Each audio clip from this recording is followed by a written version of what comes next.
The grand auditorium of the U.S. Naval Operations Command was packed to capacity. Rows of white uniforms, brass buttons gleaming under the dome lights, sat in strict formation. Photographers hovered discreetly in corners, their lenses aimed toward the elevated stage.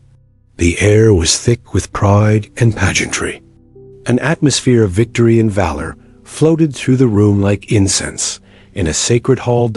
At the front row sat Admiral Marcus Lee, a stern figure whose reputation stretched across oceans. His chest bore an intimidating lineup of ribbons and medals, each earned through blood, precision, and command. He wasn't easily impressed. Over decades of service, he had seen heroes rise and fall, stories bloom and fade.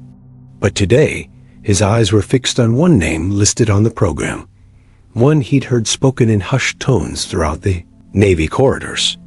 Lieutenant Eva Callahan. She wasn't what he expected. When her name was called, there was no roar of excitement, just a reverent hush. Every head turned. Eva stood from her seat in the third row, straight-backed and composed. Her face held no visible emotion, and her movements were precise, efficient. She didn't scan the crowd or bask in the moment. Instead, she marched forward like it was another day on base, another standard protocol. The announcer's voice echoed across the auditorium, recounting fragments of a classified mission. Lieutenant Callahan is awarded the Navy Cross for extraordinary heroism during an operation in the South Pacific. He read from a prepared citation, one carefully sanitized for public ears. Words like bravery, initiative, and combat excellence floated out, but they felt too small for the weight Eva seemed to carry in her silence. The details of her mission remained classified, even 2 years after it had occurred. Rumors circulated among enlisted men, whispers of a brutal ambush, of teammates dragged from the jaws of death, of a lone woman who refused to be medevaced despite her own critical injuries. Most thought the stories were exaggerated. Some believed she'd been protected by top brass. But no one doubted something unforgettable had happened. Admiral Lee watched her climb the steps with mechanical grace. Her posture was perfect, too perfect. Not the prideful kind seen in soldiers eager for recognition, but the kind honed from years of burying pain. She saluted with precision, eyes level, jaw clenched. He stood from his seat and approached her on stage. For a moment, their eyes met hers, steely but sunken. His, sharp and inquisitive. He shook her hand firmly and placed the medal against her uniform. The audience applauded, rising to their feet in waves. Cameras flashed, but Eva barely blinked. No tears, no smile, just a nod of acknowledgement. "Congratulations, Lieutenant," Lee said quietly. "Thank you, sir," she replied, voice low. He wanted to ask more, wanted to pull her aside and say, "What really happened out there? Why are you still carrying this weight like armor?" But this wasn't the place. The ceremony rolled on. Other names were called, and Eva returned to her seat as though nothing had occurred. But the Admiral's curiosity didn't fade. As the ceremony wrapped up, the crowd began to loosen. Officers mingled. Reporters prepared their articles. Families embraced their decorated sons and daughters. Yet Eva remained distant, exchanging a few polite words, always standing alone, as if some part of her still resided back in that jungle. Admiral Lee waited, then made his way toward her.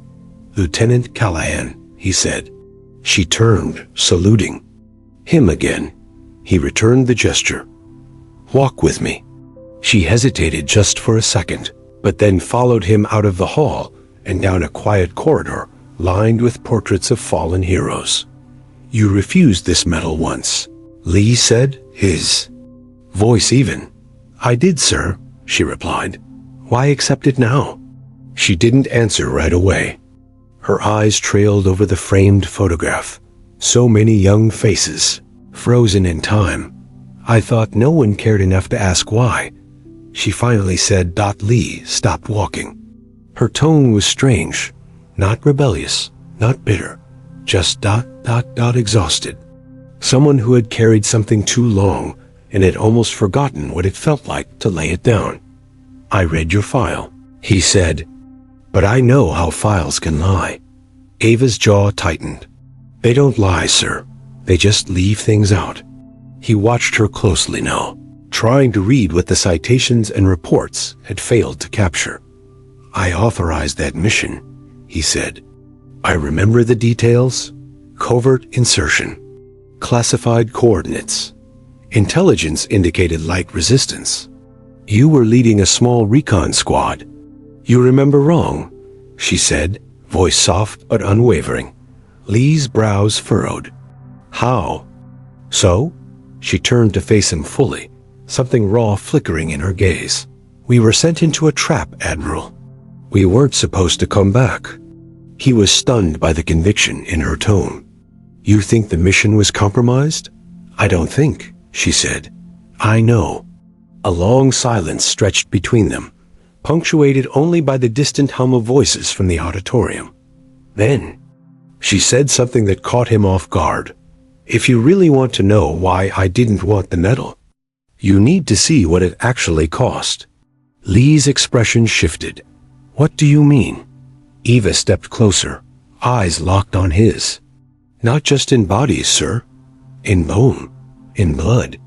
And before he could respond, she looked over her shoulder, nodded, toward a nearby security door, and said, Come with me.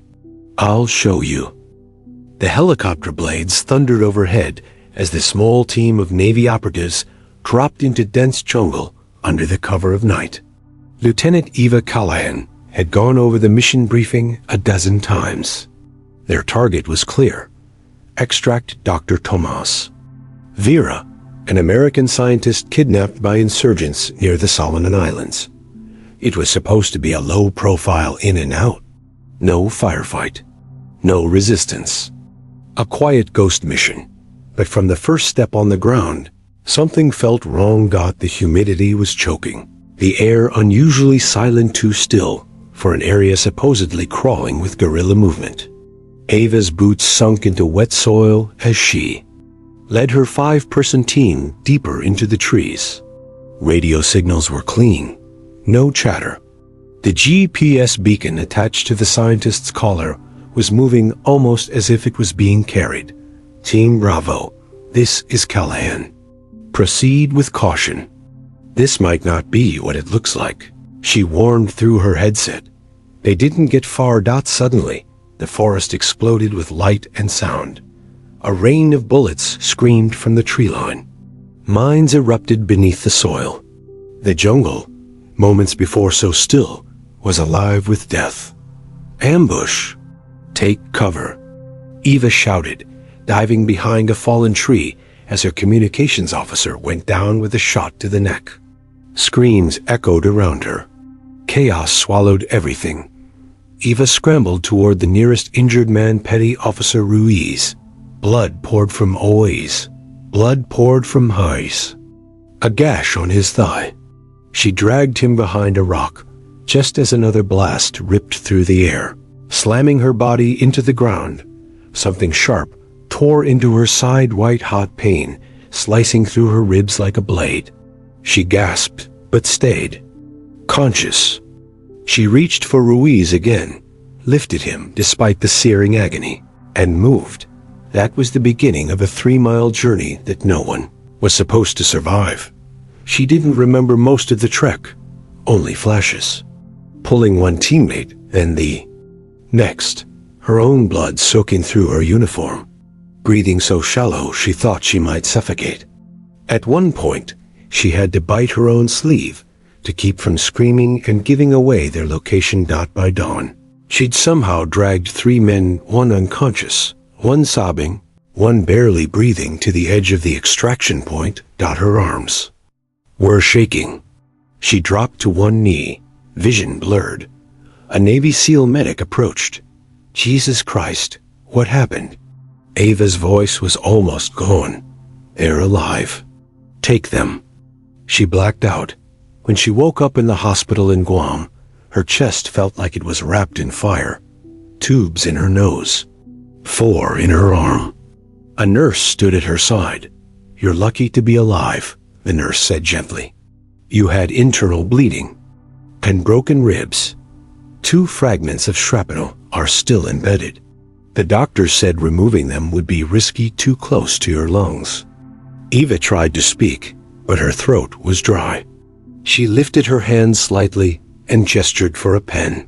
On the hospital form beside her, she scribbled, "How many made it?" The nurse smiled, eyes soft. 3, thanks to you. The Navy wanted a statement. The press wanted interviews. Command wanted to parade her as the face of valor. But Eva refused them all. Her commanding officer visited once. He gave her a medal recommendation form and said, "Just sign. You've earned it." She looked him dead in the eyes. "Who gave the mission order?" He hesitated. "Why does it matter?" It was a setup. He didn't respond. Eva tore up the form. When she returned to base 2 months later, her body was functional, but her spirit was fractured. She moved like a ghost. She did her duties, trained recruits, and kept quiet. The Navy promoted her to lieutenant, but she refused ceremonial honors. The medal was mailed to her. She mailed it back. For a year, she spoke to almost no one outside her unit. Some of the men she saved came to thank her. One even cried. She hugged them, smiled, and returned to silence. She had grown used to the sound of pain when it was hidden behind respect. Her body healed, but the 2 metal fragments inside her never moved. They were reminders, literal pieces of that night, forever stuck beneath her skin. Sometimes at night, she would press her fingers gently against her ribs, feeling the small, rigid lumps. Not because they hurt, but because she needed to remember. It was real. One rainy afternoon, a young cadet asked her during a training exercise, "Ma'am, is it true what they say about the jungle mission?" Eva looked at her. The girl couldn't have been older than 21, wide-eyed, hopeful, just like she had once been. "What do they say?" Eva asked softly. "That you carried 3 grown men for miles? That you didn't even cry?" Eva chuckled for the first time in months. "I cried," she said, "just not where anyone could see it." Now, standing outside the award ceremony hall with Admiral Lee, Eva felt the memories rushing back. "You weren't supposed to come back," he had said. She stared at him. "That's right." "But I did." Then she walked toward the door at the end of the hall and opened it. "If you really want to know the truth, Admiral ... come see what's still inside me." He followed, confused but silent, as the door shut behind them. The small briefing room was empty. White walls, a table, and 2 chairs. No surveillance, no interruptions. Admiral Marcus Lee entered cautiously, the door closing behind him with a soft metallic click. Lieutenant Eva Callahan stood at the far end, back turned, hands resting on the edge of the table. "I haven't been in this room since my debrief," she said quietly, eyes scanning the sterile walls. "Funny how places hold echoes." The Admiral remained silent. He wasn't sure what he was about to witness, but something told him it would change the way he viewed command forever. Eva turned around slowly and unbuttoned, her dress blues with quiet defiance. Her undershirt clung tightly to her skin. Measured calm, she raised it just high enough to reveal the scarred landscape across her right side. Lee took a step forward, his breath catching in his throat. The scars were not clean or symmetrical. They were brutal, twisting lines of torn flesh and discoloration that told the story of torn muscle, fractured bone, and battlefield medicine done in the dirt. Just beneath her rib cage, 2 hard lumps pressed against her skin, fragments of metal still embedded after 2 years. Eva dropped the shirt back down and buttoned her uniform in silence. The Admiral sat down slowly. His hands trembled slightly. "Why?" Didn't they take them out? He finally asked, voice almost a whisper. They're too close to the lung. Removing them risks puncturing it. I chose to leave them in. He stared at her. You live with that every day? She nodded. They ache during storms. Sometimes during PT. Most of the time, I forget they're there until I see people clapping and giving me medals. Lee leaned back. The medals. The ceremony. The file. All of it felt hollow now. I've seen combat injuries, he said slowly. But that's different. It's not just the scars, she replied, taking a seat across from him. It's what came after. Eva looked him in the eye for the first time since they entered the room. After the extraction, I woke up in Guam. No command debrief. No questions, just a nurse, a promotion, and orders to rest. You weren't interviewed? Lee asked, eyebrows rising. Only once. By a captain I'd never met. He asked 3 questions, then thanked me and left. A week later, I was being recommended for a Navy Cross. Lee clenched his jaw. That's not protocol. No, sir, it's damage control. Her words hit like a slap. The Admiral leaned forward, tension growing in his spine. You're saying this was buried? Eva nodded. Because someone messed up, badly, and they didn't want the story to get out. There was a long pause. Lee thought back to the orders, the satellite imagery, the mission green-lighted from his office.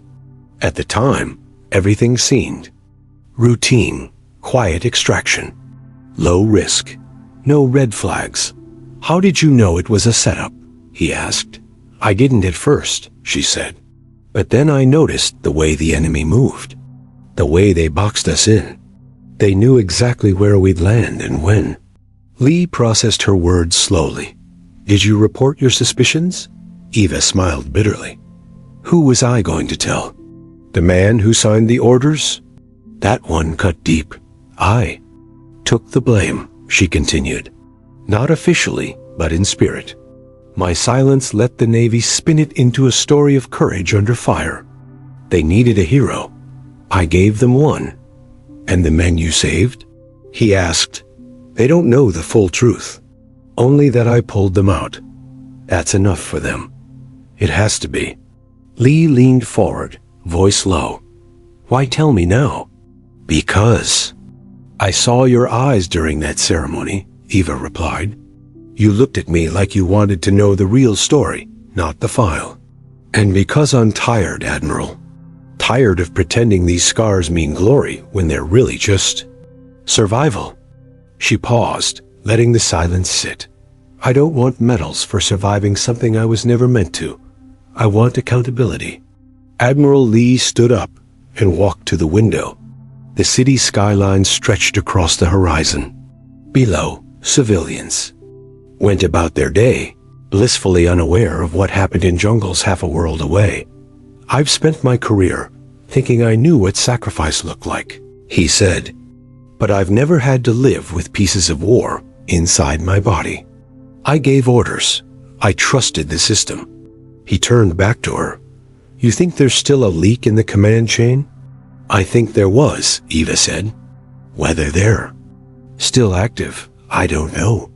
But someone sent us into that jungle, knowing we wouldn't come out.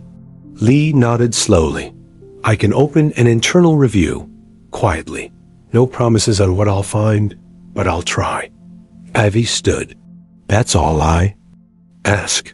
As she turned to leave, he stopped her. One more question. She looked back. Why keep serving?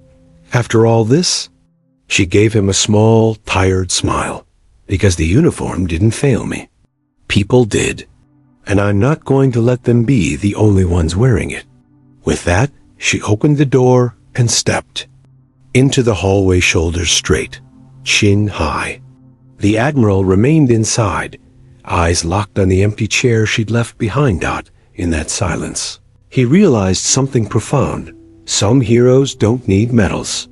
They just need to be heard. The next morning, Admiral Marcus Lee sat alone in his office, the file on Lieutenant Eva Callahan open in front of him. Dozens of pages, commendations, mission summaries, promotion records lay neatly stacked. But none of them captured the woman he'd met yesterday. She had turned the Navy's most prestigious ceremony into something deeply uncomfortable, not through protest or defiance, but through honesty. Through scars that told the truth words couldn't. Lee stared out the window. The city moved like clockwork outside. Ships docked at the harbor, a carrier preparing to deploy. But he couldn't shake the look in Ava's eyes. It haunted him. He picked up the phone and made a call to Naval Intelligence. I want a complete reevaluation of Operation Hightorch. Pull internal communications from all levels prior to deployment classified. And unclassified, I'll sign the override myself. The voice on the other end paused. Sir, that operation was closed 2 years ago. And the directive, I don't care about directives. Reopen the damn case. He slammed the phone down. Minutes later, his aide entered. Sir, Lieutenant Callahan is in the building. She came unannounced. Should I? Send her in. Eva stepped in without hesitation, her uniform crisp, her expression unreadable. She saluted, and the Admiral returned it.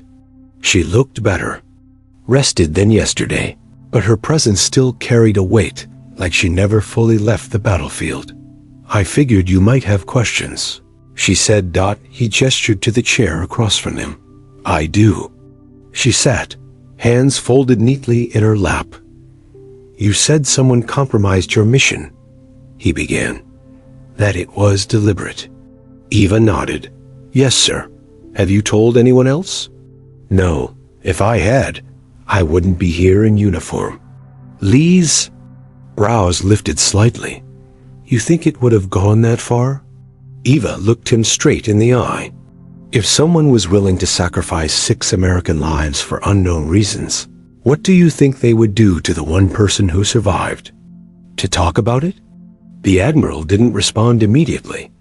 He knew she was right. The world outside the service saw war as strategy and bravery. But inside among the ranks, there were shadows. Operations that were sanctioned under questionable ethics, covered up for political safety or buried to protect careers. It was rare, but it happened. And when it did, soldiers like Eva were the ones left holding the burden. You believe there was a leak. Do you know who? He asked. Eva shook her head. Not exactly, but I have theories. Someone embedded high enough to redirect satellite data and override on-ground delay protocols. Lee pulled a folder from his drawer and slid it toward her. I reopened the mission record this morning, he said. Within the original briefings, there's a timestamp anomaly. An intercepted distress signal from the area came in 40 minutes before your team deployed. Eva blinked. 40 minutes before? Yes, but the file was backdated. I never saw it. Someone buried it, changed the time logs, and greenlit the mission despite knowing you'd be walking into an ambush. She leaned back in the chair, jaw tight. And they almost got away with it. Lee looked down at the folder again. There's more, he said. Your mission wasn't just an extraction. That scientist, Dr. Tomas Vera, he was already dead when your team hit the ground.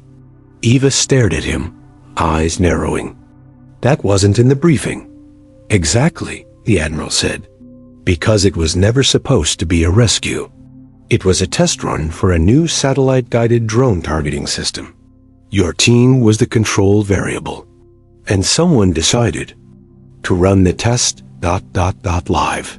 The words hit Eva like a punch to the chest. They used us?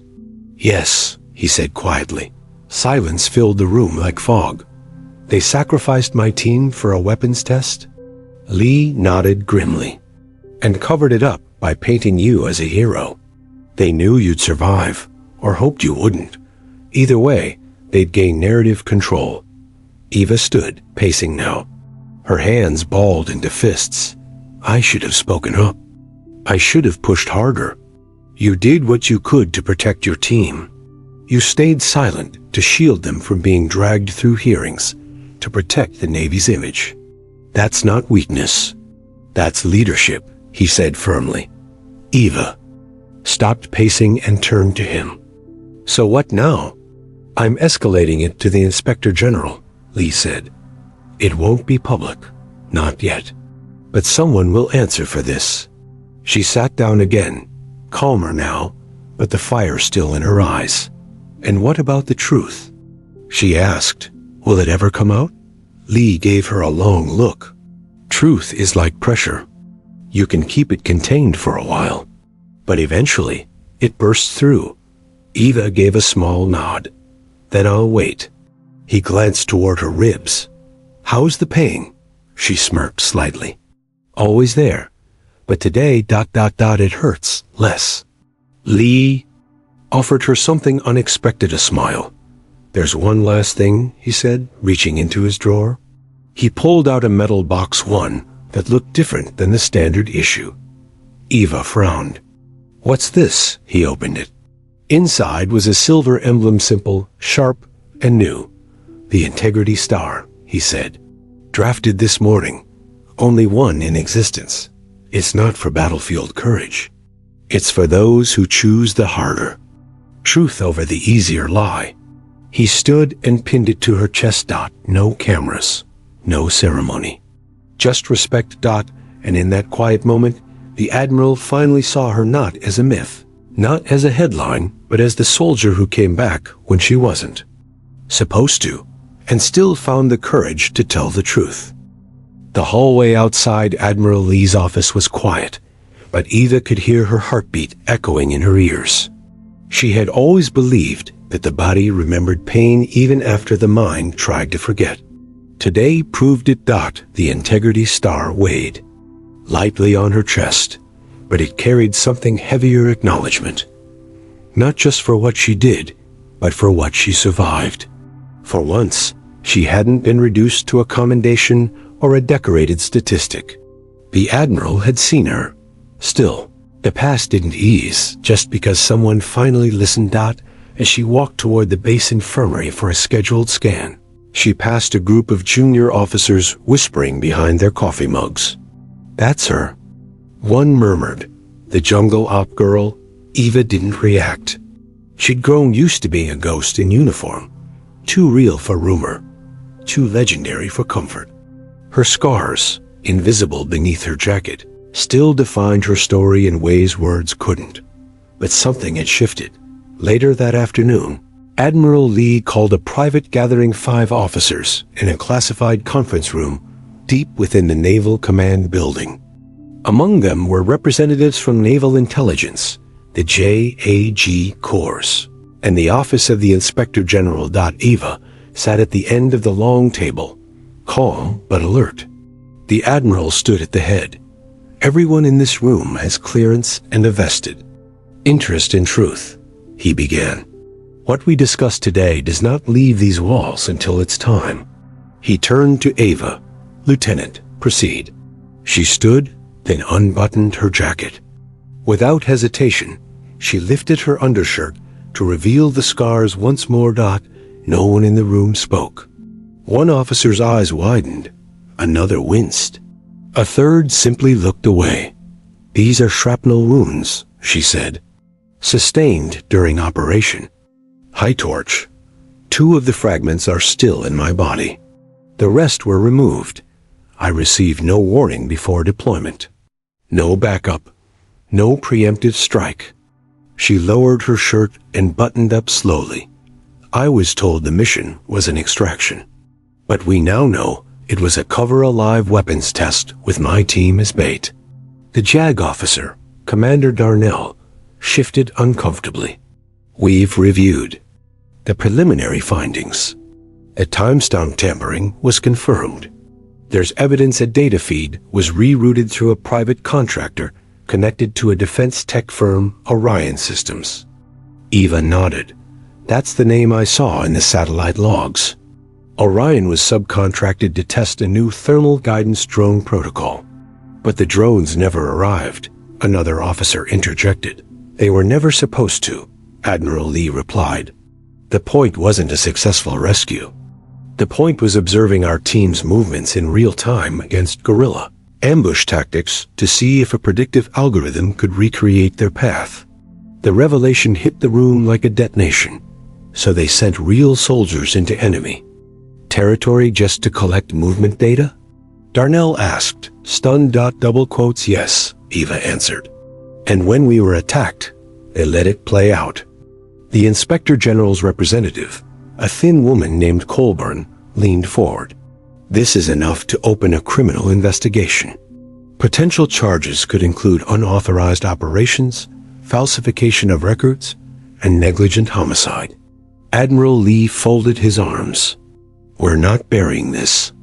No, sir, Colburn agreed, but we'll need a statement. From Lieutenant Callahan, an official one. Ava took a breath. For years, she'd imagined this moment when she would finally speak the truth out loud without fear of reprisal. But now that it was here, it didn't feel like triumph. It felt like exhale. I'll give you my statement, she said. Everyone nodded. A sense of seriousness settled over the room. As they stood to leave, one of the officers, Commander Rizzo, approached her quietly. I served in Helmand, he said. Lost good men to a bad call. But I never had the guts to say what you just did. Eva met his eyes. You still can.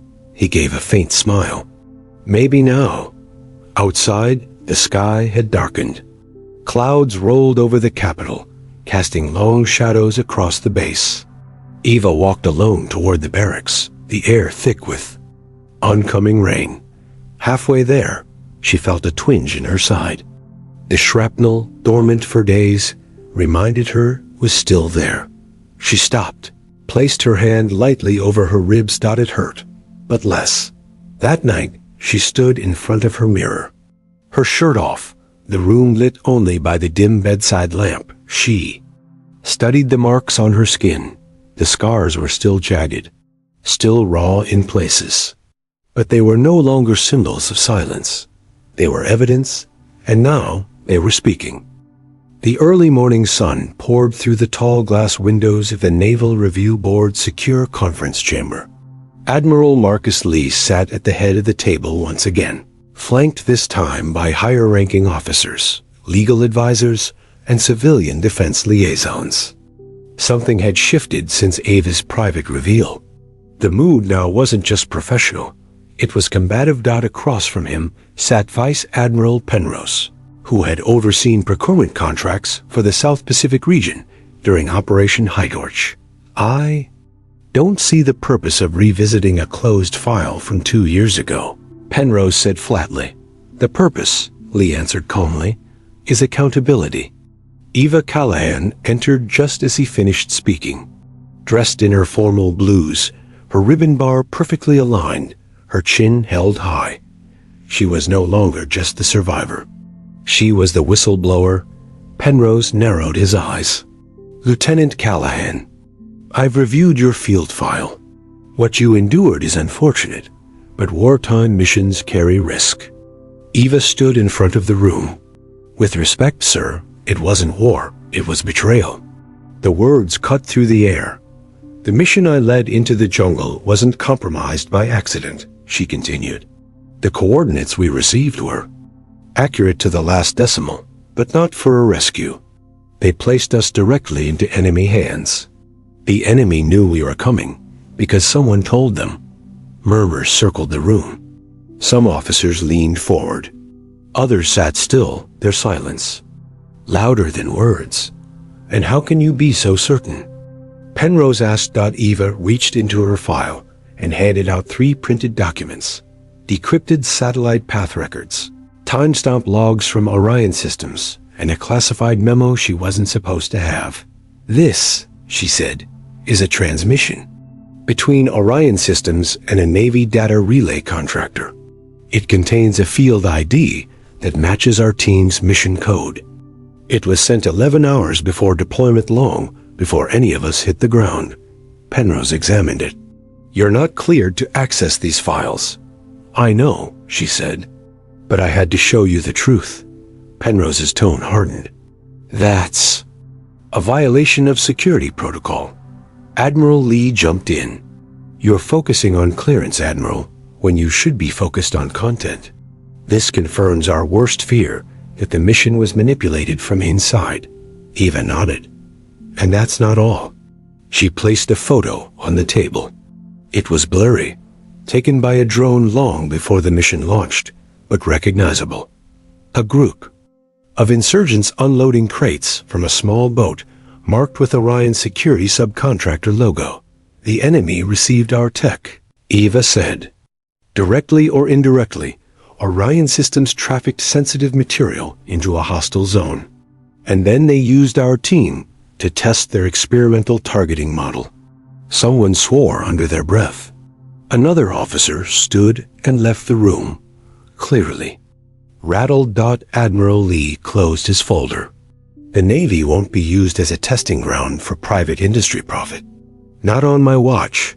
This isn't just sabotage, it's treason. Vice Admiral Penrose adjusted his collar. These are accusations, not verdicts. Then let's find out, Lee said. I've already initiated a joint investigation with the Department of Defense and Naval Criminal Investigative Services.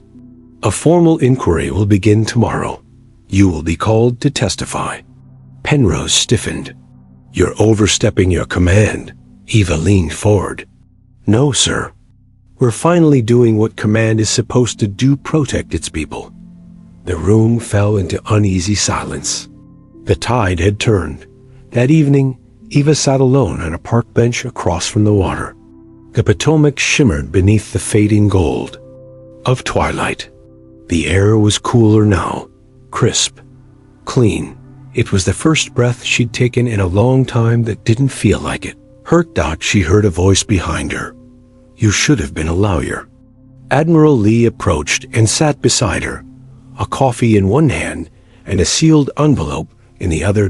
Eva chuckled. I've had a lot of practice arguing with walls. He handed her the envelope. She opened it carefully and found a letter inside: official. Navy letterhead, her name at the top, and one word in bold: cleared. I filed an early immunity motion on your behalf, he said. For accessing the files, you won't face charges. She blinked, stunned. You didn't have to do that. Yes, I did. You protected this uniform more fiercely than most people who wear it their whole lives. She stared at the river. I thought if I told the truth, they'd silence me. They tried, he said. But you made sure your scar spoke louder than their secrets. He stood to leave but paused. You're not done yet, he said. Eva looked at him. Meaning? After all this, people are going to look at you differently. Some will hate you, some will admire you, but most will follow your lead. You've got more to teach than combat tactics. She didn't respond right away. Finally, she asked, what if I'm not ready? You are, Lee said. Because you didn't survive to be silent. You survived to lead. He walked away, leaving Eva holding the letter and something heavier: purpose. Weeks passed, and the storm Eva had set in motion was no longer behind closed doors. The investigation made headlines across defense channels. Orion Systems' boardroom trembled under pressure, and 2 senior Navy officers were placed on administrative leave. The scandal had a name now. Project Cold Trail. Eva had become an unlikely symbol, not just of survival, but of reckoning. One morning, as she arrived at the naval base, she noticed a small group of cadets standing outside the officers' mess. They straightened up when they saw her. One, barely 20, offered a crisp salute. Ma'am, just wanted to say thank you for not letting them bury it. Eva nodded, her throat catching. She was getting used to being thanked for surviving what she'd never volunteered to endure.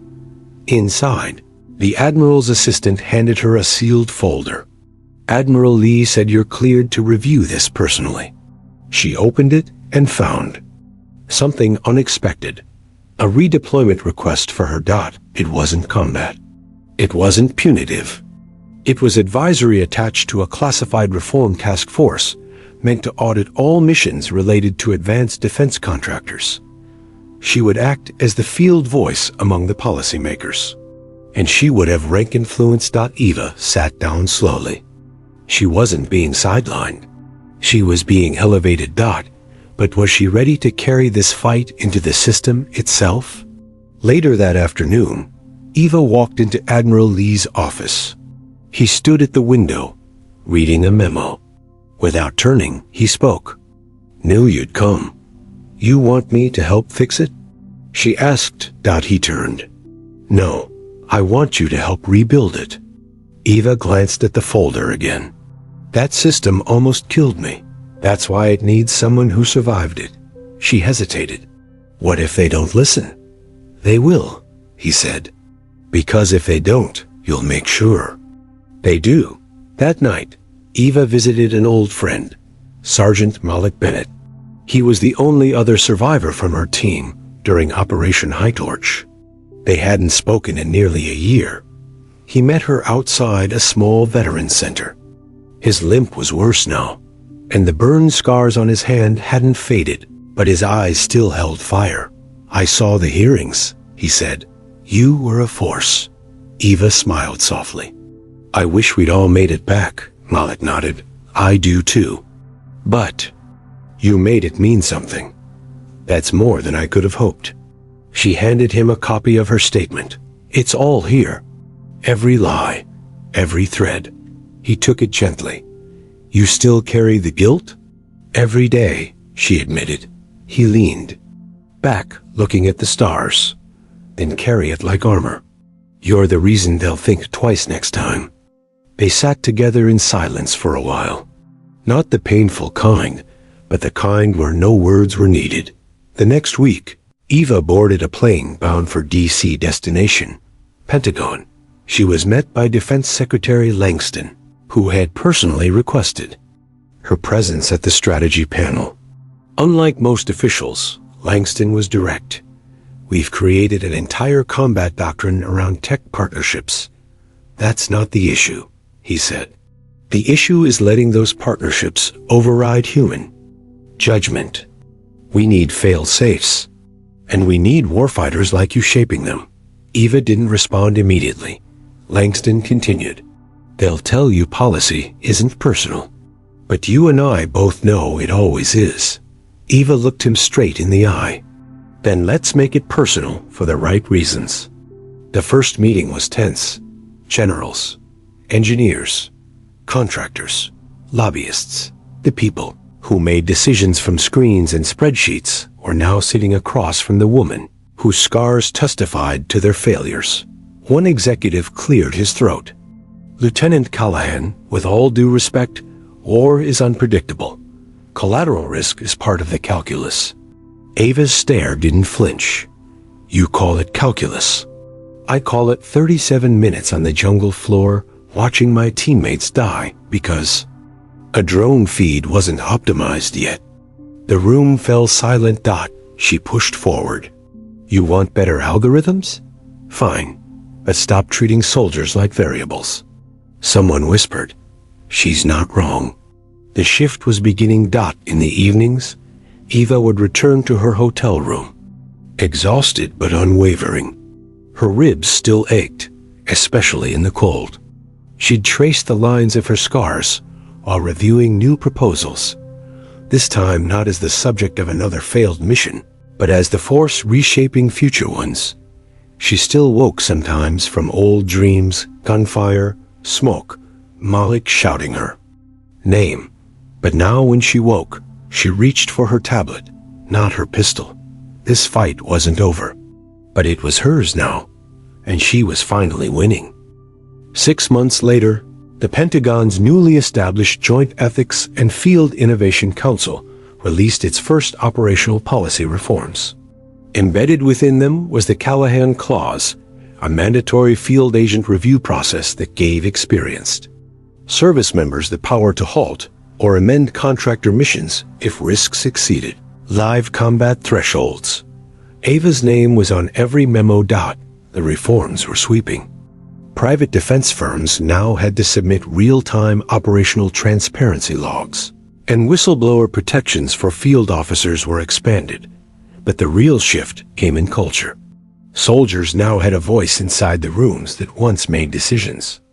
Without them, Eva, once just a lieutenant with a haunted past, was now a military advisor, one of the youngest ever to serve in that role. She still wore the uniform, not for rank. For principle. One evening, after a long debriefing with NATO allies, Eva stood alone in a Pentagon hallway, staring at a digital display of fallen heroes. Her fingers hovered over her old teens photo.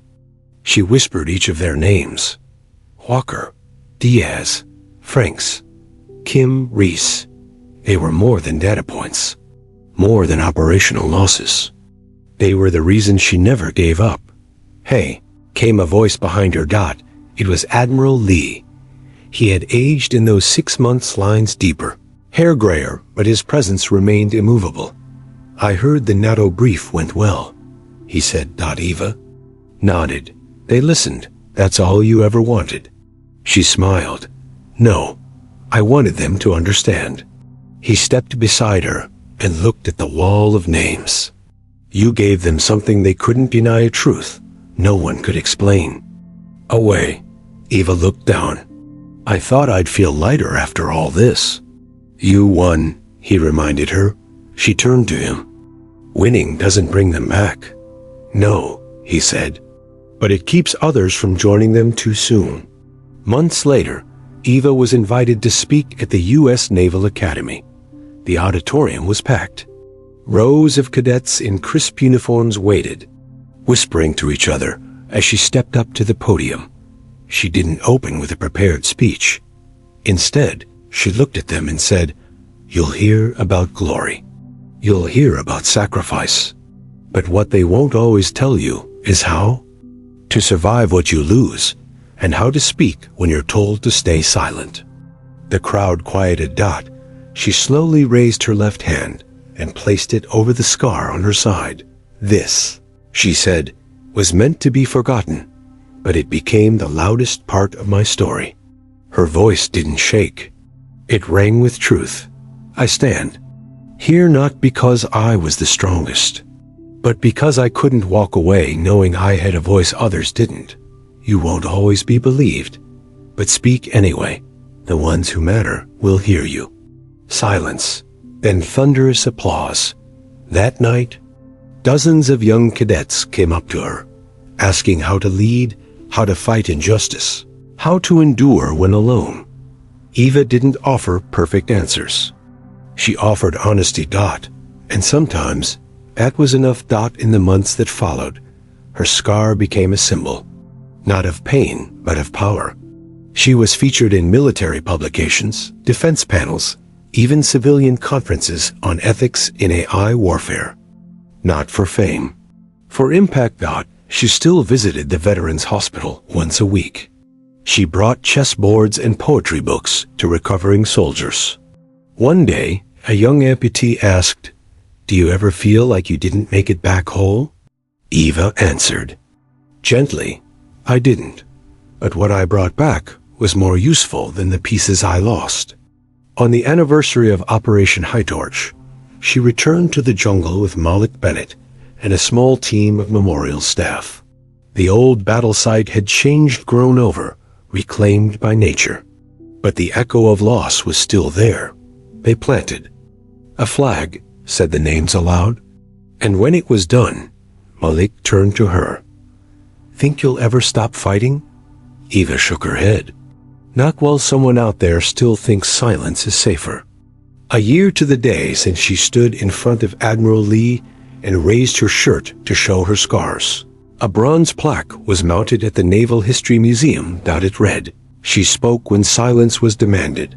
She stood when others fell, and she bore her. Scars not as wounds, but as warnings that saved countless more. Her name was below it. And somewhere, far from policy rooms, somewhere in a jungle that once tried to bury her, a single flag waved above the treetops, defiantly unbroken. Eva Callahan had survived. and the world would never forget why.